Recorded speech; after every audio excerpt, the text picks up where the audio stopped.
Triple तलाक का बदला है हिजाब। सीधा सा सवाल, डंके की चोट पर देश नहीं झुकने देंगे में पूछ रहे हैं। ट्रिपल तलाक का बदला है हिजाब।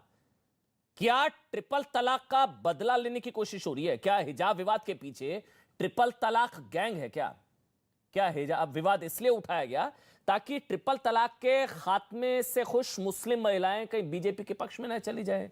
और क्या ट्रिपल तलाक से आजाद महिलाओं को अब हिजाब में बांधने की बहुत बड़ी साजिश हो रही है क्या? ये सीधा सवाल। सोचिए ना कि अचानक ऐसा क्या हो गया। मतलब अचानक से, जनवरी से पहले तक हिजाब जरूरी नहीं था, अचानक से जनवरी के बाद क्या हो गया कि जो मुस्लिम महिलाएं सालों से ट्रिपल तलाक की क्रूरता बर्दाश्त कर रही थी लेकिन कट्टरपंथियों का विरोध नहीं कर पाई। जो मुस्लिम महिलाएं शादी की उम्र 18 से 21 किए जाने के फैसले पर कट्टरपंथियों के खिलाफ नहीं खड़ी हो पाई, उन्हें हिजाब के नाम पर भड़काया जा रहा है। किताब से लेकर हिजाब के लिए भड़काकर उन्हें फिर अंधेरे में रखने की कोशिश हो रही है। आज प्रधानमंत्री नरेंद्र मोदी ने भी, बहुत ध्यान से सुनिएगा, बहुत बड़ा मैसेज दिया है। प्रधानमंत्री नरेंद्र मोदी ने भी ट्रिपल तलाक गैंग के लिए कहा कि ये लोग मुस्लिम बेटियों को गुमराह कर रहे हैं ताकि वो हमेशा अंधकार में, पर्दे में रहें और चुपचाप रहकर ट्रिपल तलाक गैंग के फतवों को बर्दाश्त करें। उन्होंने इशारों में कह दिया कि ट्रिपल तलाक गैंग का बदला है हिजाब। सुनिए। सदियों के बाद इतना बड़ा सम्मान मिला, इसके लिए गौरव गान करने लगी तो जो कुछ वोटों के ठेकेदार होते हैं उनकी नींद हराम हो गई, वो बेचैन हो गए। अरे हमारी ही बेटी मोदी मोदी करने लग गई, उनके पेट में दर्द होने लगा। मोदी की तारीफ में मुस्लिम बहनों के बयान, उनके वीडियो देखकर इन ठेकेदारों को लगा कि इन बेटियों को रोकना होगा। मुस्लिम बहन बेटियों का उनको हक रोकने के लिए, उनके विकास के आकांक्षाओं को रोकने के लिए नए नए तरीके खोजे जा रहे हैं। वो लोग मुस्लिम बहनों को बरगला रहे हैं ताकि मुस्लिम बेटियों का जीवन हमेशा पीछे ही रहे। मतलब प्रधानमंत्री ने इशारों में कह दिया कि ट्रिपल तलाक जो गैंग है ना, वो एक तरीके से एक्टिव हो गया और ये ट्रिपल तलाक का बदला लिया जा रहा है। ये पूरा हिजाब के जरिए। बेटियां बेड़ियों में ही पसंद है इन दकियानूसी कट्टरपंथी मौलानाओं को, इसलिए अब ये फिर से एक नया विवाद छेड़ा गया है। दरअसल ट्रिपल तलाक गैंग पर हथौड़ा जो है ना, ये जो हिजाब के साथ है, स्कूलों में हिजाब के साथ कर्नाटक हाईकोर्ट ने भी चलाया। कर्नाटक हाईकोर्ट ने आज स्कूलों कॉलेजों में धार्मिक कपड़ों के पहनने पर रोक लगा दी। सीधा सा कर्नाटक हाईकोर्ट ने कह दिया कोई धार्मिक वस्त्रों की जगह नहीं है अभी स्कूल में।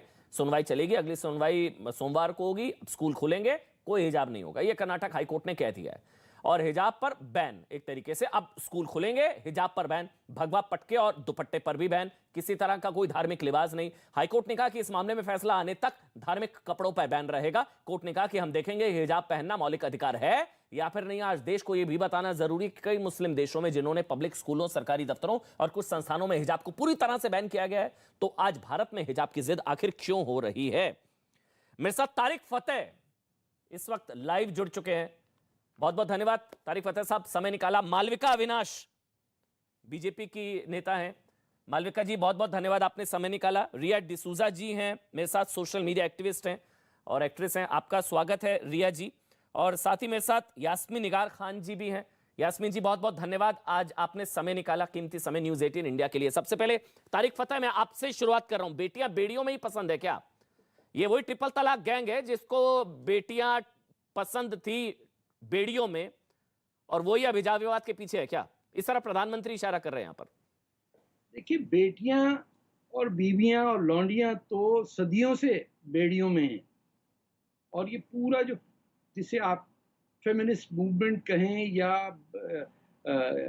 ह्यूमन राइट्स की मूवमेंट कहें, उसका एक फंडामेंटल क्लॉज था कि औरत और मर्द की बराबरी, जिसे एक्विटी कहते हैं, जेंडर एक्विटी कहते हैं, नौकरी के हिसाब से, रिलेशनशिप के हिसाब से, तलाक के हिसाब से, दोनों को एक बराबर जाना जाए। ये बहुत लंबी स्ट्रगल थी, ये सफ्रेजेट मूवमेंट थी इंग्लैंड के अंदर, इक्वल वोट था, ये सारी दुनिया में मुसीबत थी। चीन के अंदर औरतों के पैर डस के छोटे कर दिए जाते थे कि भाग ना जाए कहीं। तो ये मर्दों का खौफ औरतों से बड़ा ही पुराना है, धर्मों से पहले का भी है। लेकिन अब खौफ आया है उन मौलवियों का जिन्होंने ना सिर्फ कुरान के अलावा, जिसको आप कहें मुस्लिम केस लॉ, यानी हर मौलवी ने जो फतवा आलमगीरी है या फतवा रिजविया है, वो अरुण शूरी की किताब पढ़ लें तो आपको ऐसा ऐसा फतवा पढ़ने को मिलेगा, यू विल बी शॉक। वो सारे थे to control the empowerment of women. ये 4 बीवियों का कंसेप्ट आप सोचिए, ये किस कदर डेट्रीमेंटल है एक औरत की डिग्निटी के लिए। और फिर फर्स्ट कजिन्स में शादियां, 13-13, 14 साल की उम्र में बच्चों की शादियां कर देने रिश्तेदारों के अंदर, जिससे कई बीमारियां फैली हैं। ये सारी फाइट मुसलमानों के अंदर चल रही थी।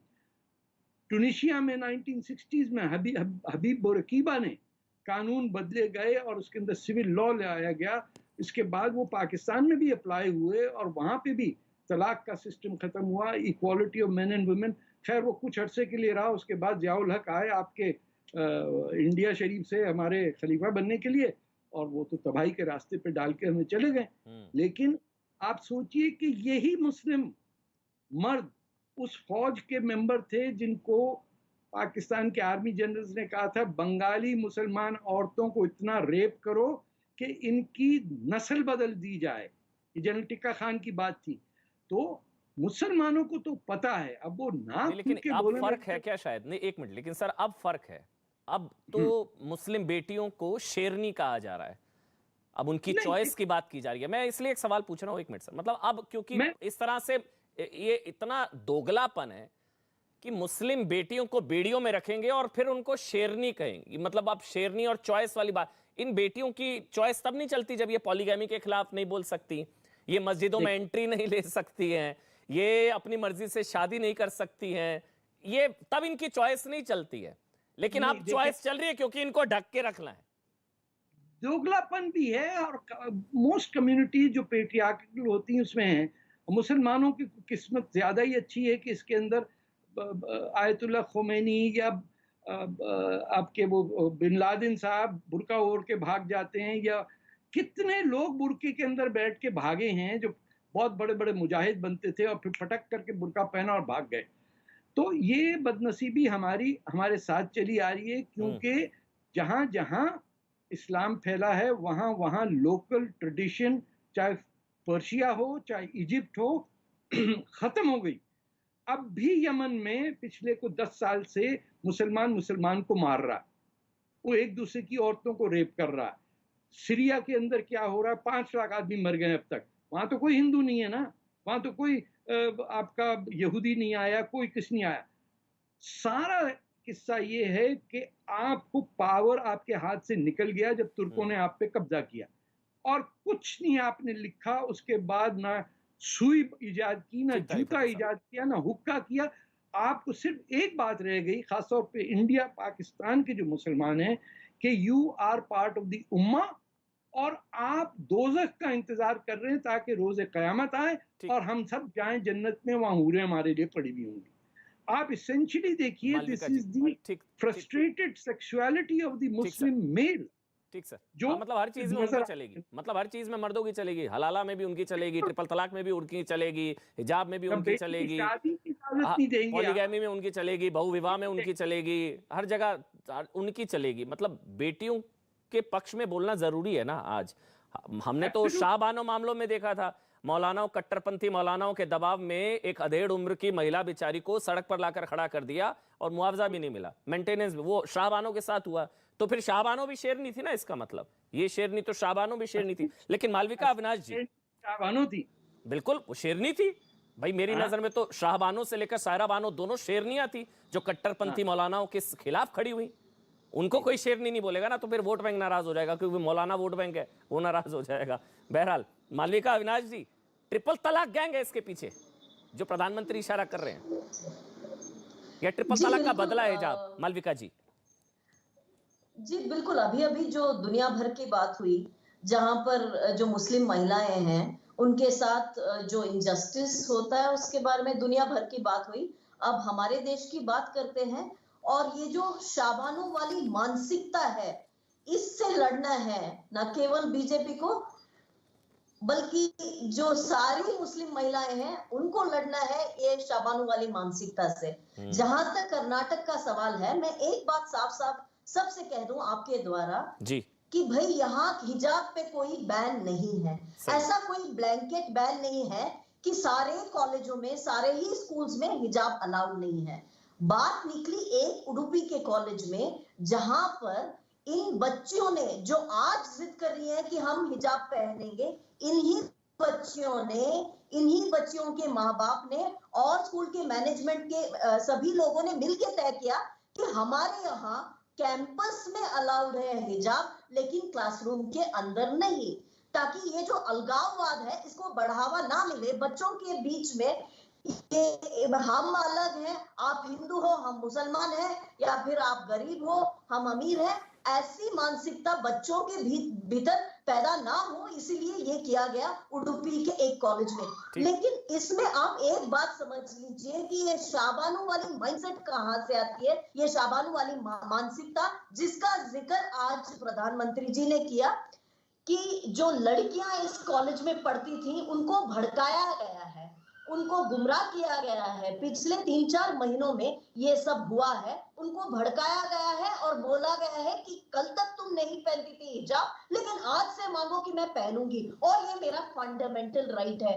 जितना ये लोग ब्रेन वॉश हैं और ये कॉन्स्टिट्यूशन के बारे में बार बार बोलते रहते हैं, ये जो पीएफआई जैसे संगठन है उनके द्वारा ब्रेन वॉश किए गए लड़कियां हैं, इनसे मैं तो यही अपील करूंगी कि तुम बचे रहो इन सारे जो झूठ है, जो झूठ फैलाया गया है कि पूरे भारत में हिजाब के खिलाफ कोई फतवा, कोई लॉ निकला है या फिर बैन है। अभी एक खबर आई है दुनिया भर में जो झूठ फैलाया जा रहा है इसको हम बंद करें। ये फैल रहा है मालविका जी, फैल रहा है ये मामला। अभी जौनपुर से खबर आई है, एक जौनपुर में भी एक स्कूल में एक छात्रा जो है वो बुर्का और वो पहनकर पहुंच गई, नकाब और हिजाब पहनकर, बुर्का पहनकर, उनको फिर हटाया गया। तो ये फैल रहा है। महाराष्ट्र के बीड़ में भी हमने देखा पोस्टर लगे थे, पहले हिजाब फिर किताब, हिजाब जरूरी है, शिक्षा से पहले शरिया है, वो तो क्लियर हो रहा है। ये फैल रहा है महाराष्ट्र के भीड़ में, जौनपुर में। दूसरी बात, हाँ। आज आप हिजाब पहन के आओगे, हाँ। और जो शेरनी की बात हो रही थी अभी,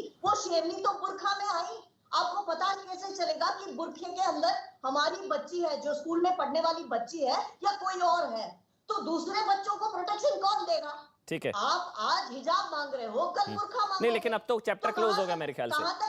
अब तो चैप्टर क्लोज हो गया। कर्नाटक हाईकोर्ट ने कह दिया भाई बैन है, भाई स्कूलों में बैन है, क्लियर हो गया ना रिया जी? अब तो मेरे ख्याल से चैप्टर ही क्लोज हो गया।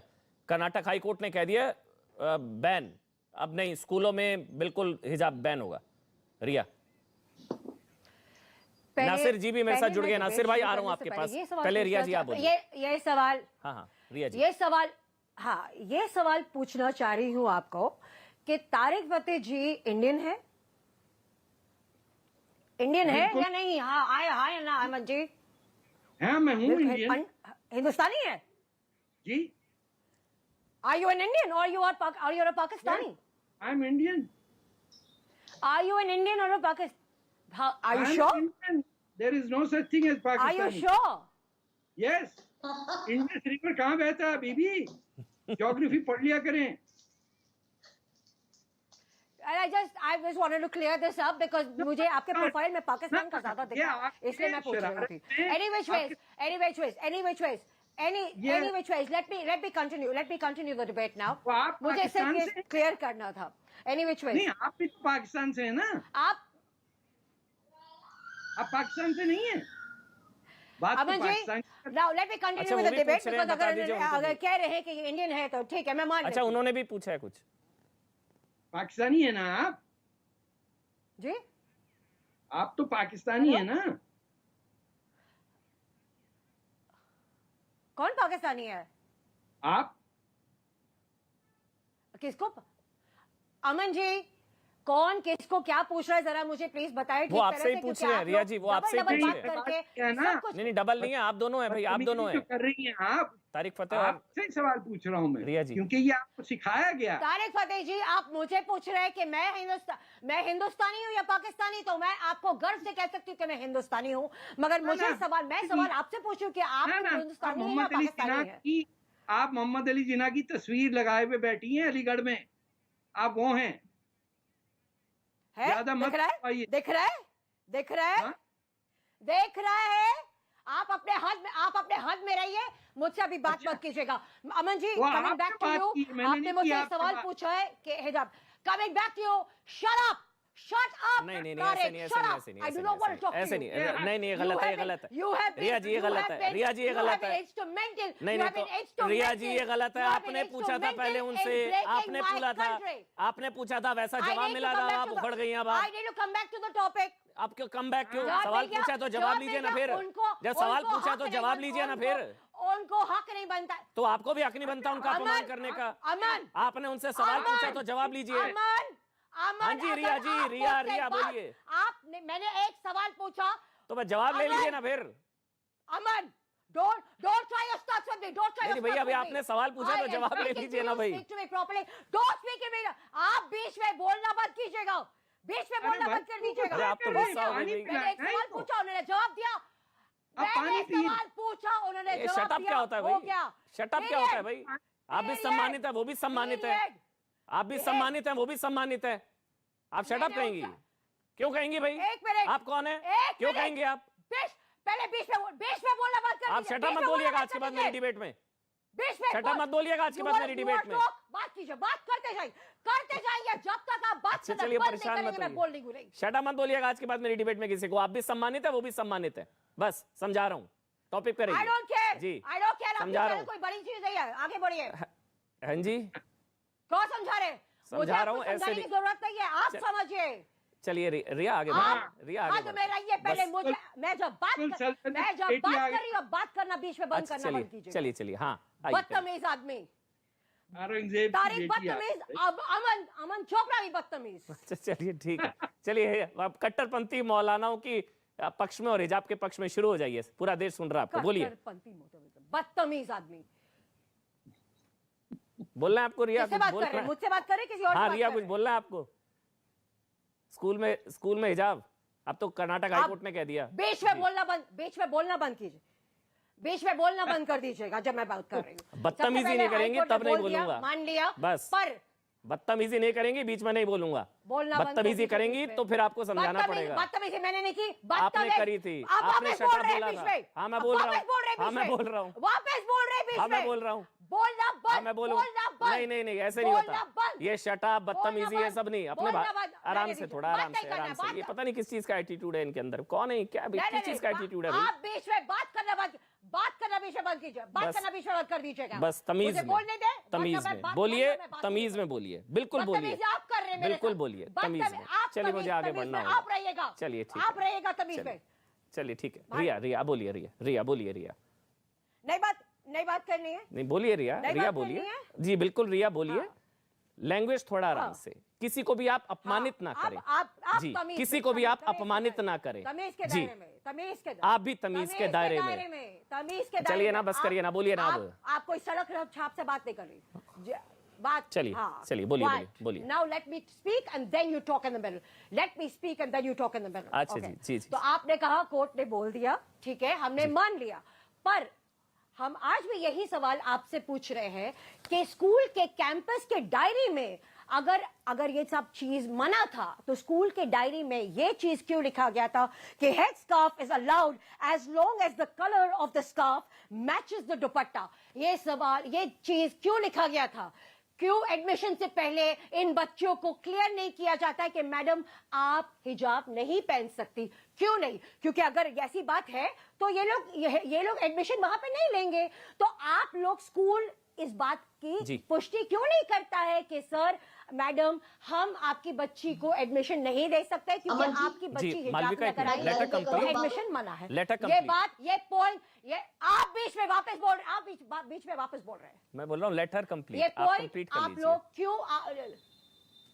जी बोलिए, आप कंप्लीट कर लीजिए रिया, आपका कंप्लीट हो गया? हो गया, हाँ। नहीं मैं बोल रही हूँ तो आप बीच में बकबक किए जा रहे हैं। बोलिए। तो मैं क्या बोले?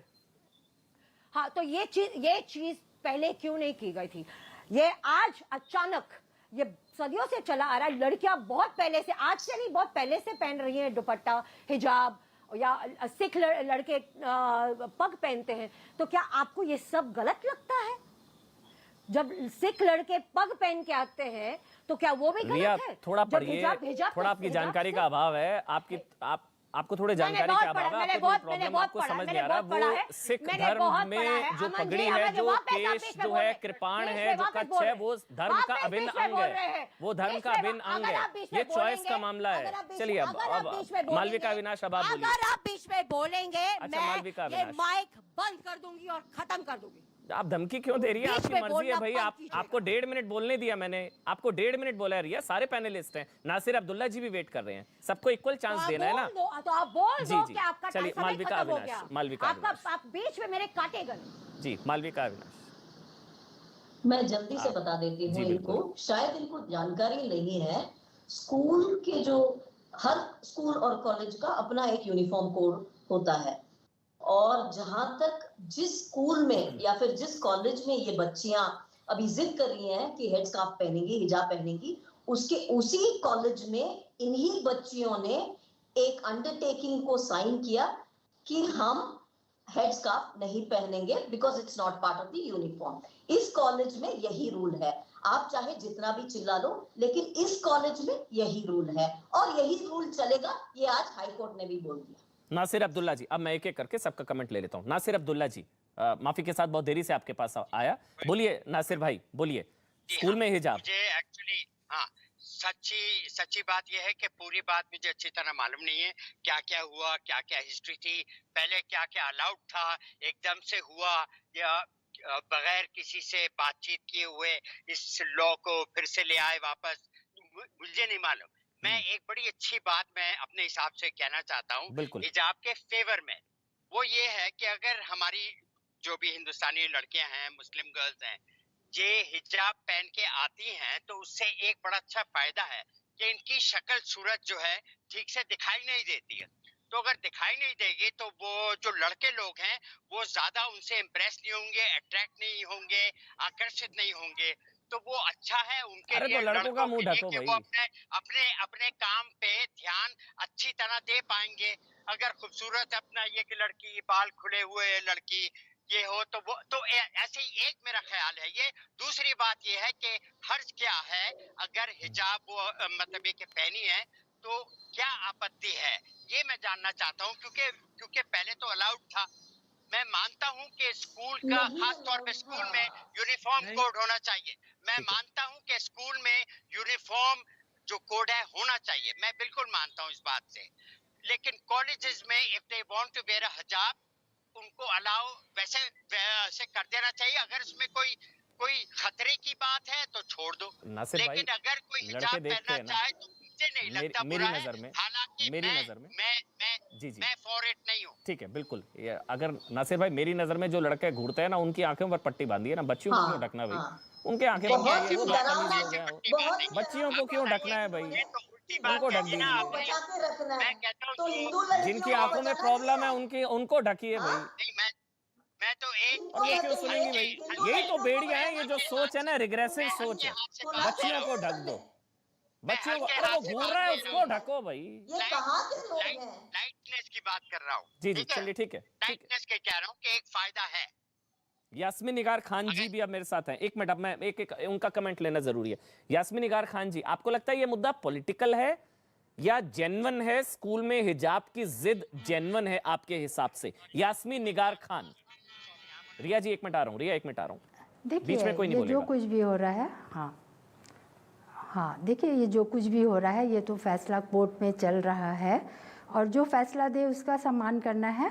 और यहाँ हमको जहाँ तक के लगता है कि स्टूडेंट का मतलब होता है सिर्फ स्टूडेंट, ना कि उसके अंदर लगे एम स्टूडेंट या एच स्टूडेंट। मेरे मतलब समझ रहे हैं ना आपके, कि हिंदू स्टूडेंट या मुस्लिम स्टूडेंट, एक मज़हब को दूसरे मज़हब के ख़िलाफ़ खड़ा किया जा रहा है। दोनों ही हमारे देश के नौजवान हैं और आज मज़हब कल लैंग्वेज के नाम पर ये जो कुछ भी हो रहा है, आने वाले दिनों में देश के लिए ये बहुत ख़तरनाक है। और रहा हिजाब का सवाल, तो जो हम इसके भी सपोर्ट में नहीं है कि आप ज़बरदस्ती किसी पर हिजाब लागू कीजिए, ज़बरदस्ती बुर्का पहनाइए किसी मुस्लिम महिला को, हम इसके भी सपोर्ट नहीं करते हैं। हाँ, लेकिन हम इसके भी अगेंस्ट नहीं हैं कि जो अगर पहनना चाहती हैं हिजाब या बुर्का, तो उनको उनका फंडामेंटल राइट है कि वो उसे पहनने दिया जाए। रहा स्कूल का सवाल, तो स्कूल में एक उनको जब कुछ उनको डायरी में जो भी दिया जाता है, तो उसमें पहले शो कर देना चाहिए कि हमारी इस स्कूल में हिजाब या बुर्का नहीं चलेगा।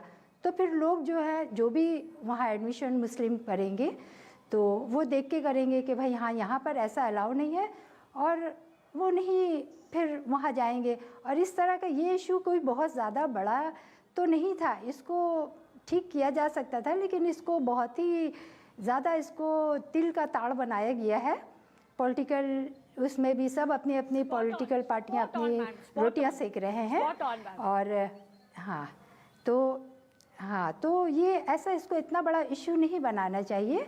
जो अगर पहनना चाहती है उनको आज़ादी देना चाहिए पहनने की, जो नहीं पहनना चाहती है उनके ऊपर ज़बरदस्ती भी बुर्का और हिजाब को यास्मीन जी, क्या नहीं लाना चाहिए। हाँ, क्या स्कूल में जब यूनिफॉर्म ड्रेस कोड है, कर्नाटक एजुकेशन एक्ट 1983 धारा 133 सब क्लॉज 2, उसमें लिखा है कि समान पोशाक होनी चाहिए। कर्नाटक एजुकेशन एक्ट है मैम 1983। अगर जब स्कूल में यूनिफॉर्म ड्रेस कोड है, तब स्कूल के अंदर क्या अलाउ करना चाहिए आपके हिसाब से? आप उसके पक्ष में हैं, स्कूल में हिजाब?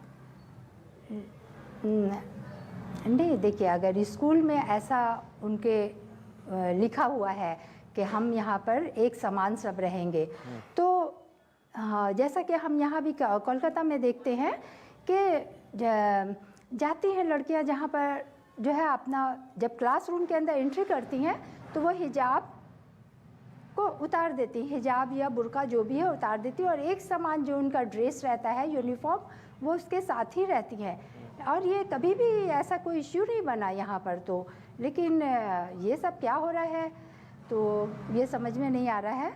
तो ये हम लोग तो भाई स्कूल में हिजाब की जिद सही या गलत? खान अब्दुल गफ्फार खान के मुद्दे पर चलने वाले हैं। स्कूल में हिजाब की जिद सही या गलत, बस ये आपका पक्ष जानना चाह रहा था मैं। जिद सही है, गलत है? अगर कानून है इसको जिद नहीं बनाना कि चाहिए, सब समान होंगे, सभी छात्रों की पोशाक समान होगी। नहीं, देखिए, अगर कानून में है, हाँ, देखिए, अगर कानून में है, देखिए, अगर कानून में है और हाई कोर्ट अगर फैसला देते हैं तो फिर सही है, सब समान होना चाहिए। और इसको जिदबाजी, कोई भी पक्ष में जिदबाजी ये ठीक नहीं है। ये हमारे नौजवान आज, ये हमारे देश का फ्यूचर है, और इनको आपस में ऐसा लड़ता हुआ देख के बहुत दुख होता है। तारिक फतेह, यहाँ ये डर इस चीज का है, जो लोग यहाँ पर कह रहे हैं, ये दरअसल शिक्षा के तालिबानीकरण की कोशिश है। मतलब ये एग्जैजरेशन होगा मेरा ये कहना, लेकिन लोग ये कह रहे हैं कि आज हिजाब है, कल पूरी किताब होगी। मतलब आज हिजाब कह रहे हैं, कल को कहेंगे कि हम टीचर से नहीं मौलवियों से पढ़ेंगे। मतलब ये बात आगे बढ़ती जा सकती है। तो इसको रोकना होगा कि स्कूलों में नहीं, मदरसों में पढ़िए, अगर धर्म से पहले, शिक्षा से पहले शरिया है तो। मैं एक चीज क्लैरिफाई कर दूं फ्रॉम अ लीगल पोजीशन, कि वो जो सेक्शन है जिसके तहत हर एक को अपना मजहब, दीन प्रैक्टिस करने की इजाजत है, उसमें इसेंशियल प्रैक्टिसेस ऑफ फेथ उस बेसिस पे किया जाता है। फॉर एग्जांपल, सिखों को कड़ा, कच्छा, अपना किरपान, टोपी, that are essential part of the faith. मुसलमानों का एसेंशियल पार्ट ऑफ फेथ है तौहीद, कुरान में यकीन, profit is the last messenger of God, and the unity of the creator. ये और रोजा और नमाज, ये 5 एसेंशियल फेथ की प्रिंसिपल्स हैं इस्लाम में। तो हिजाब एसेंशियल पार्ट नहीं है? नहीं है हिजाब, इसको बनाया गया है to control men and keep them tied up. कि पुरानी दिल्ली में पैदा हुई है, वहीं दादी बन के मरे, वो निकले ही नहीं बाहर। This is an operation. आप मेवट डिस्ट्रिक्ट को मॉडल लें, जो मुस्लिम मेजॉरिटी एरिया है, और ये देखिए कि वहां औरतों की लिटरेसी रेट क्यों है 1 या 2%, और स्कूल बनाने पे पाबंदी क्यों है? वहां तो तकरीबन पूरी कम्युनिटी मुसलमान है। तो जगह जगह आपको ये- मिलेगा कि जो लोग चाहते हैं औरतों की एजुकेशन, चाहे वो गफ्फार खान, मुझे- फ्रंटियर गांधी सर- जैसे मुसलमान हों या कम्युनिस्ट पार्टी के, माफ कीजिए, मुझे एक पाकिस्तानी कनेडियन की हाँ, बातों को जवाब देना जरूर अरे, चाहिए। आपको ज्यादा पता है धर्म के बारे में उनके? हाँ, रिया, आपको इनको कुरान के बारे में, आपको धर्म के बारे में उनके ज्यादा मैंने पता है? कहा आप क्यों बीच में बोलती हैं? मैंने आपसे वो कहा धर्म के पानी बारे में वो मेरे ख्याल से या तो अमन, नासिर भाई अमन, बता देंगे अमन, या तो नासिर अब्दुल्ला बता देंगे मेरे ख्याल से। आप कहाँ से, अमन, आपको धर्म के बारे में ज्यादा अमन, पता है उनके? अमन, क्यों चीखती हैं आप? मैंने धर्म की बात ही नहीं की। मैंने ये आप कहा आपसे बच्चे कि मुझे कैसे एक पाकिस्तानी कैसे कनेडियन की चीखती हैं? बात का जवाब नहीं देना है। तो अब भाई आपको क्योंकि टॉपिक मेरे- पता है? अगर नासिर सर हिजाब मुझे कोई सवाल essential पूछे, part मैं है ही उनके नहीं। जवाब आ रहा हूँ, दूंगी। नासिर अब्दुल्ला आ रहा हूँ। मगर एक नासिर पाकिस्तानी अब्दुल्ला। कनेडियन की वो बात टॉपिक के से नहीं बारे में डिपेंड बात करता ही ना, नहीं वो उसका करना है। उसका अरे भाई, उसका I हिजाब don't कंट्रोवर्सी से want कोई to- लेना देना नहीं है ना। मेरे रिया, देश के वो मैं मामले- तय करूंगा ना। मेरे देश वो मैं तय करूंगा ना, मेरे देश आप थोड़ी ना के तय करेंगी। आप मामले कौन है भाई? में आप तय करेंगी? मुसलमान मेरे भाइयों, पैनलिस्ट मैं तय बहनों, करूंगा। मेरे भाई बहनों के बारे में एक पाकिस्तानी- भाई मेरे लिए इंपॉर्टेंट है वो क्या पाकिस्तानी महिलाओं कनेडियन बच्चियों का के, हक ही नहीं बनता है कोई क्या वो बोलने उसके पक्ष में बोल रहे हैं नहीं बोल रहे हैं? आप तय करेंगी, मैं तय करूंगा। आप नहीं तय करेंगी ना। आपको बुलाया ना, बस आप अपनी बात रखिए, अपना मेरा पैनल मत तय करिए आप। आपके चैनल को शर्म आनी चाहिए। आपको बुलाया इसलिए शर्म आनी चाहिए मेरे को। आपको बुलाया इसलिए शर्म आनी चाहिए मेरे को। ऐसा मत बोलिए आप। हमारे देश, आप हमारे देश, अरे आप थोड़ी ना तय करेंगी रिया। आप पता नहीं परेशान हो गई हैं। आपको प्रॉब्लम क्या है भाई? जब से आई हैं चीखे जा रही है, घर में लड़ाई हुई है, मेरे पे क्यों निकाल रही हैं? घर में लड़ाई हुई है, यहाँ ऑन एयर क्यों निकाल रही हैं भाई? अपनी अपनी खुन्नस पहले साइड करके आइए, तब आइए ऑन एयर। आप किसी पाकिस्तानी को बोलने का हक नहीं। अरे तो आप नहीं तय करेंगी ना, मैं तय करूंगा। पाकिस्तानी को बोलने का हक आप नहीं तय करेंगी ना, वो मैं तय करूंगा। आपके पैनलिस्ट मैं तय करूंगा ना। हाँ मैं कर रहा हूँ, हाँ मैं कर रहा हूँ। शर्म मुझे आनी चाहिए, मैंने आपको बुला लिया, मेरी गलती है। शर्म मुझे आनी चाहिए, मैंने आपको बुला लिया। शर्म मुझे आनी चाहिए। आप तब से बदतमीजी कर रही हैं, तब से चीखे जा रही हैं। आपकी पता नहीं क्या प्रॉब्लम है रिया। आपको आनी चाहिए कि चाहिए, आप मैं एक गलती है, मेरी पाकिस्तानी गलती के है, मैंने आज साथ- आपको बुला आप लिया एक भाई। पाकिस्तानी जब के से आई है साथ पैनलिस्ट पर चीखे मेरे जा रही है। देश की है कौन? एटीट्यूड पता नहीं किस चीज का है। आपको शर्म आनी चाहिए। टॉपिक का क गा नहीं पता है। पाकिस्तानी को मेरे टॉपिक देश के बारे में मुद्दे क के गा नहीं पता है आपको, एबीसीडी नहीं पता है, बस चीखना है जबरदस्ती का। क्या है कर्नाटक एजुकेशन एक्ट? क्या है? क्या है 1983? क्या है सबसेक्शन 133? एबीसीडी नहीं पता है टॉपिक की। जब से बैठी हैं चीखे जा रही हैं, चीखे जा रही हैं, चीखे जा रही हैं। पाकिस्तानी के सामने मेरी बात को बात करना मुझे बात नहीं करनी है। काट दीजिएगा। ठीक है, काट ठीक दीजिएगा है। प्लीज। तारिक फतेह आप फिर नासिर भाई मैं आपके पास आ रहा हूँ। तारिक फतेह पहले आप बोल लीजिए, फिर नासिर अब्दुल्ला जी मैं आपके पास आऊंगा। आप कंप्लीट कर लीजिए तारिक भाई। मैं ये कह रहा हूं कि जो फ्रीडम ऑफ रिलीजन का कॉन्सेप्ट है इंडियन कॉन्स्टिट्यूशन के तहत, उसके अंदर essential practices of the faith, ये पूरा डॉक्ट्रिन है। आप देख लीजिए, कहीं और नहीं मिले, गूगल पे भी करेंगे, you will find this is अरे सॉरी, हाँ बिल्कुल, बोलिए बोलिए, आवाज हेलो? आ रही है सर, आवाज आ रही है। क्या हो गया भाई? मैं तो ये essential practices of a faith जो हैं, ठीक है, इसमें कोई नहीं आपको बता सकता कि 5 चीजें जो हमारे लिए ठीक है एज सर। ए मुस्लिम इसेंशियल ठीक फैक्टर है। हैं, नमाज, रोजा, हज, कि- तौहीद, यानी कि ये इसके अलावा ये बीच में कहां से आ गया ये हाँ, हिजाब? ठीक है, ठीक है। ये यानी essential कि नहीं है। नासिर भाई ये चॉइस का मामला है, ये रिलीजन की एसेंशियल प्रैक्टिस नहीं है। ठीक नासिर? क्योंकि वहां पे कहा गया था मेरे ख्याल से प्रॉफिट ने कि औरतों को अपने आप को ढक के रखना चाहिए, ऐसा शायद कुछ है। मगर असल बात ये है कि आजकल के जमाने में मैं ये जानना चाहता हूँ कि किस वजह से हिजाब जो है पहना जाता है। हिजाब शायद इसलिए भी पहना जाता है कि आजकल के जमाने में कोई 20-22 साल से अश्लीलता इंटरनेट की वजह से ये वो कुछ हद तक बढ़ रही है। तो कुछ मुसलमान जो माँ बाप हैं उन्होंने अपनी बेटियों को सलाह दी होगी कि तुम लोग हिजाब पहन के जाया करो, क्योंकि जमाना अच्छा नहीं है। लड़कों की जो मतलब ये कि नजरें होती हैं, सारे लड़के हिंदू, मुस्लिम, सिख, ईसाई, तो इस वजह से शुरुआत शायद हुई होगी। लेकिन मेरा अपना मानना है कि अगर इससे कोई आपत्ति ऐसी नहीं है और एक जमाने में ये चीज अलाउड थी, तो अब क्या हर्जा है? अगर कोई खतरा है तो ठीक है, लेकिन अगर क्लासरूम में उनको उतारना पड़ता है तो फिर इस चीज को अलाउ मेरे हिसाब से कर देना चाहिए। हालांकि मैं नहीं चाहूंगा मेरी बेटी हिजाब पहने, मैं नहीं चाहूंगा कि वो ऐसे बुरके में रहे या जो भी है, मैं नहीं चाहूंगा, ठीक है। लेकिन कुछ लोग जो ऐसा महसूस ठीक। करते हैं ठीक। और उनको सिक्योर फील करते हैं अपने आप में, मतलब ये कि महफूज फील करते हैं, ठीक है। उनको इजाजत दे ठीक है देनी नासिर भाई, चाहिए। ऐसी क्या आफत आ रही है? नहीं आफत बिल्कुल सही, आफत कुछ नहीं आ रही, लेकिन स्कूलों का यूनिफॉर्म ड्रेस कोड है, सारे बच्चे समान है, किसी का कोई रिलीजन नहीं होता। हमने मुख्तार अब्बास नकवी से भी बात की है जो हिजाब विवाद पर है। हिजाब विवाद पर केंद्रीय मंत्री मुख्तार अब्बास नकवी, सरकार क्या सोचती है, सुनिए अब आप। तो आपको बता दें, पहले हिजाब फिर किताब की जो आग है वो अब कर्नाटक से महाराष्ट्र तक पहुंच गई है। खबर है महाराष्ट्र के बीड़ में पोस्टर लगाए गए हैं जिसमें लिखा गया पहले हिजाब फिर किताब। मामला कोर्ट तक पहुंचा, बड़ी बेंच में मामला जाएगा, अभी स्टेटस को मेंटेन रहेगा। लेकिन इस विवाद की जड़ को समझने के लिए और इसके पीछे ये जो भारत बैशिंग ब्रिगेड कह लीजिए या कुछ भी कह लीजिए, इसके पीछे की सोच को समझने के लिए पूरा देश आज सुनना चाहेगा केंद्रीय मंत्री, केंद्रीय अल्पसंख्यक मामलों के मंत्री मुख्तार अब्बास नकवी इस वक्त मेरे साथ लाइव जुड़ चुके हैं। बहुत बहुत धन्यवाद नकवी साहब, आपने समय निकाला न्यूज़ 18 इंडिया के लिए। बहुत धन्यवाद। पहला सवाल सर कुछ ही नहीं, मेरे को तो समझना ये है क्या ये विवाद इतना बड़ा हो गया है, इतना बड़ा हो गया है, ये क्या है, क्या ये पहले हिजाब फिर किताब?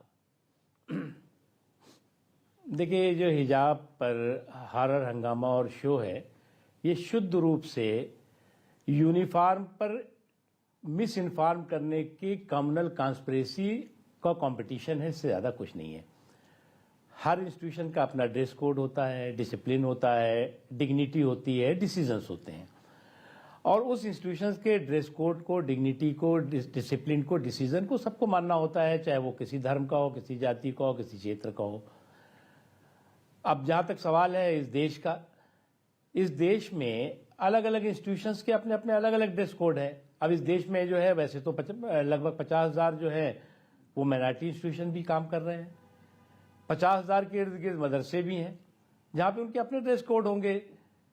लेकिन अनफॉर्चुनेटली एक आइसोलेटेड घटना जिसमें कि कुछ बच्चियों का प्रोटेस्ट, सोकाल्ड जिसे कहते हैं प्रोटेस्ट हुआ, उसी स्कूल में और भी बच्चियां पढ़ रहे थे, उसी मजहब के मानने वाले, वो बिना हिजाब के वहाँ पर अपनी पढ़ाई कर रहे थे। कुछ लोगों ने उसमें प्रोटेस्ट किया।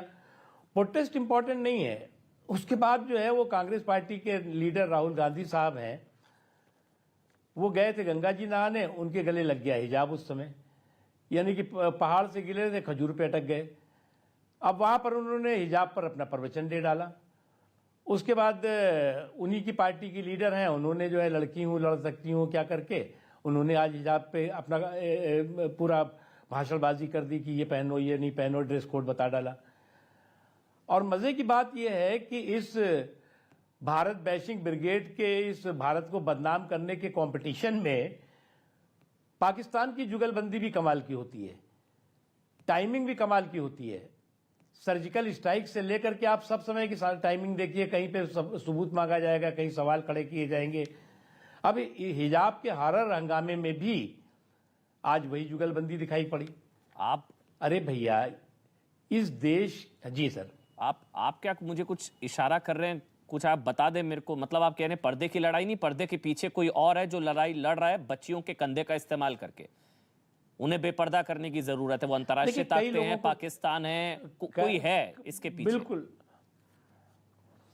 देखिए, कई लोगों को मोदी जी के आने के बाद इस देश में जो सौहार्द का माहौल है, सुरक्षा का माहौल है, समृद्धि का माहौल है और समावेशी विकास का माहौल है, वो सूट नहीं कर रहा है।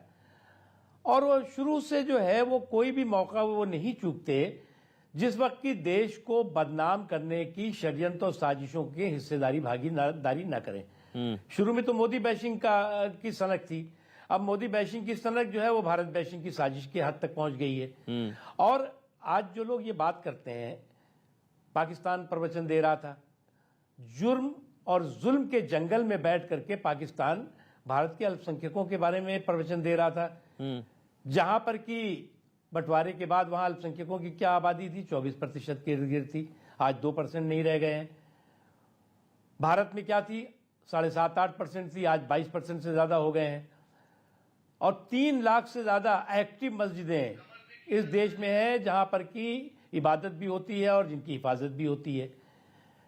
50,000 से ज्यादा मदरसे हैं, माइनॉरिटी इंस्टीट्यूशंस हैं और भी तमाम नहीं, चीजें हैं। लेकिन इसमें सर, इसमें तो अपोजिशन इसलिए ये है कि अब राहुल जी कह रहे हैं कि राहुल जी हिजाब के साथ है, लेकिन प्रियंका वाड्रा तो कह रही है कि कोई बिकिनी पहने, हिजाब पहने, घूंघट पहने, कोई कैसे रोक सकता है भाई?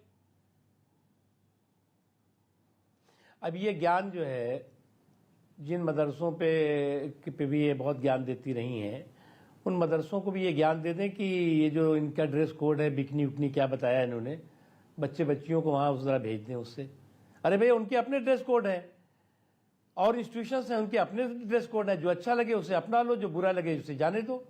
किसने कहा है कि आपको जो है वो उसी इंस्टीट्यूशन में जाना है जिस इंस्टीट्यूशन में कि आपकी मर्जी का, आपकी जिद का ड्रेस कोड नहीं होगा? ये मुझे लगता है कि ये बिल्कुल सनक है, इससे ज्यादा कुछ नहीं है। चॉइस का मामला, के बार-बार साथ-साथ जब ये सवाल पूछा जाता है तो वहां उन से कहा लोगों जाता है की- कि उन लोगों ये चॉइस है। सर, मैं माफी के साथ आपको बीच में टोका, बार-बार ये कहा जाता है ये बच्चियों की चॉइस है। अब चॉइस है तो आप कैसे, भाई उनकी पसंद है, अच्छा, आप कैसे रोक सकते हैं? चॉइस वो ये इंस्टीट्यूशंस जो है वो खाला जी का घर है क्या कि आप अपनी चॉइस से जो है वो बिकनी पहन के चले जाएंगे, आप अपने पहन से जो है वो जैसे चाहेंगे कपड़े पहन के चले जाएंगे? ये आपका अपनी अरे चॉइस है तो हमने कहा ना, जो अच्छा लगे उसे अपना लो, जो बुरा लगे उसे जाने दो। जहां पर बिकनी अलाउ हो वहां चले जाओ आप, प्रियंका जी के सुझाव को मानते हुए। जहां पर जो है वो जीन्स अलाउ है वहां चले जाओ, जहां पर और भी ड्रेस अलाउ है वहां चले जाओ। किसने मना किया है? ये तो चॉइस है भाई। लेकिन अपनी चॉइस को आप इंस्टीट्यूशंस पे नहीं थोप सकते। और ये देश हमारा देश है, ये हमारा ही देश है जहां पर संभव है कि एक ही सड़क पर एक ही समय पे अगर लड़की अल्लाह अकबर कह रही है तो बच्चे जय श्री राम कह रहे हैं। दोनों का मतलब एक है, ईश्वर महान है। ये मेरे देश में ही संभव है। जरा ये काम जो है जरा सा पाकिस्तान की सड़कों पे, अफगानिस्तान की सड़कों पे या किसी इस्लामिक देश, दकियानूसी इस्लामिक देश की सड़कों पे करके दिखा दीजिए, पता लग जाएगा आपको। क्या आपको लगता है और फिर आप हमारे देश की सहिष्णुता पर सवाल खड़े करते हैं? क्या आपको लगता है पूरा प्लांटेड है ये प्रोटेस्ट, ये खड़ा किया गया है? कुछ कॉन्स्पिरेसी है? मलाला यूसुफजई जी भी आ गई हैं, वो टूल किट गैंग भी एक्टिव हो गया है, वो टूल किट गैंग सीए वाला। देखिए तो प्लांटेड है प्रोटेस्ट? जब आप जो है वो ये भारत बैशिंग ब्रिगेड पूरी तरह से यूनिफॉर्म पर मिस इन्फॉर्म करने की क्रिमिनल कॉन्स्पिरेसी और कंपटीशन में लगेगा तो दुनिया में तमाम तरह से मिस इन्फॉर्मेशन जाएगी। उन्हें ये नहीं मालूम है ना कि इस देश में जो है वो 50,000 से ज्यादा माइनॉरिटी इंस्टीट्यूशन भी चल रहे हैं। उन्हें ये नहीं मालूम है ना कि इस देश में ही 50,000 से ज्यादा मदरसे भी काम कर रहे हैं। उन्हें ये नहीं मालूम है कि इस देश में 3 लाख से ज्यादा मस्जिदें हैं। उन्हें ये नहीं मालूम है कि इस देश में जो है वो इन्हीं माइनॉरिटी इंस्टीट्यूशन, ये बच्चियों को मोदी जी ने 5.5 करोड़ से ज्यादा इन 6 सालों में 7 सालों में स्कॉलर दी है एजुकेशनल एम्पावरमेंट के लिए, उसमें 60% लड़कियां हैं। उन्हें यह नहीं मालूम है कि जब बच्चियों की उम्र की बात होती है तो यही लोग कहते हैं ये बच्चियां आवारा हो जाएंगी, इनकी जो है 10 या 12 साल में शादी करा दो। तो ये आइसोलेशन चाहते हैं, एम्पावरमेंट नहीं चाहते। ये नहीं चाहते कि ये बच्चियां जो है वो प्रोग्रेस की मेन स्ट्रीम का हिस्सा बने, बल्कि आइसोलेट रहें और इनकी दकियानूसी सोच की बंधक रहे। वो नहीं होने पाएगा। अच्छा, एक आखिरी सवाल, एसडीपीआई का भी हाथ हो सकता है? कर्नाटक के मंत्री कह रहे हैं एसडीपीआई, पीएफआई, आपको लगता है कुछ इंटरनेशनल एक्टिविटीज हैं, कुछ लोगों के हाथ में लग गए, मौका लग गया है, कुछ हथियारों के साथ भी लोग पकड़े गए हैं? SDPI connection, PFI? देखिए ये जो भारत बैशिंग ब्रिगेड में जो नेशनल और इंटरनेशनल जो उसके सिंडिकेट के हिस्सेदार भागीदार हैं, उसमें कई संगठन हैं, कुछ पॉलिटिकल पार्टी जाने अनजाने में उसकी हिस्सेदारी भागीदारी करती हैं। पाकिस्तान तो खुल के करता है। तो एक बात आप बहुत साफ समझ लीजिए अमन जी, हमारा देश जो है वो समावेशी सोच का है। हमारे देश में सबको समानता का अधिकार है। हमारा देश संविधान से चलता है, शरीयत से नहीं चलता। ये बात सबको मालूम होनी चाहिए। और हम ये नहीं मानते कि किसी ने हिजाब लगा लिया तो वो तालिबानी हो गया, किसी ने हिजाब नहीं पहना तो वो हिंदुस्तानी हो गया। लेकिन तालिबानी सोच नहीं होनी चाहिए, ये हम चाहते हैं। समावेशी सोच होनी चाहिए और वो समावेशी सोच को कोई भी ताकत डिफीट न दे सके, परास्त न कर सके। इसलिए हमें होशियार भी रहना है, चौकन्ने भी रहना है और ऐसे ताकतों को बेनकाब। एक आखिरी सवाल, एक कमेंट ओवैसी को लेकर भी, वो भी इसमें आग में घी डालने का काम कर रहे हैं।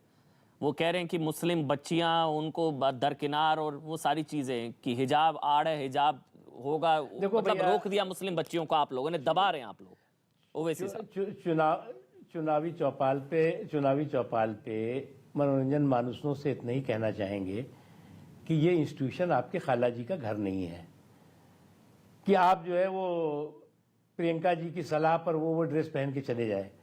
हर इंस्टीट्यूशन के अपने कोड होते हैं, उसको सबको मानना पड़ेगा। नहीं मानना है तो जहां आपके को पसंद का ड्रेस कोड हो, जहां पे आपके पसंद का डिसिप्लिन हो, डेकोरम हो, वहां जाइए, किसी ने नहीं रोका है ना।